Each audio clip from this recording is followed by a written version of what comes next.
Dans cette bouteille, un désherbant 100% naturel. Et pourtant, Jacques Leverger n'arrive pas à obtenir une autorisation de mise sur le marché pour son produit.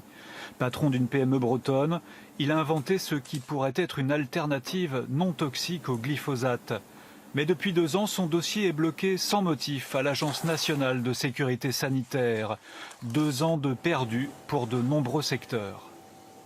L'attente, elle est générale et se fait autour, bien sûr, du monde agricole, forcément, en priorité, mais aussi, disons, des opérateurs, disons, collectivités, paysagistes, et aussi, bien sûr, des particuliers qui ont pris nettement, disons, conscience des méfaits des produits phytosanitaires en règle générale.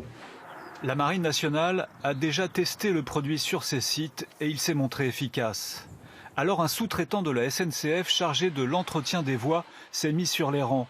Depuis longtemps, l'entreprise Mesea cherchait elle aussi une alternative au glyphosate pour désherber les 300 km de sa ligne Bordeaux-Tours. Nous avons fait la proposition, effectivement, de faire une expérimentation avec ce produit.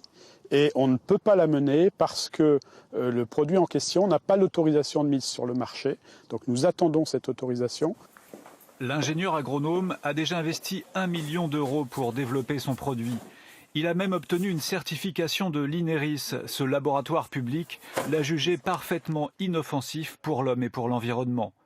En attendant le feu vert pour sa commercialisation, il a déposé des brevets dans plusieurs pays et c'est dans la patrie du glyphosate aux États-Unis qu'il a été enregistré en premier.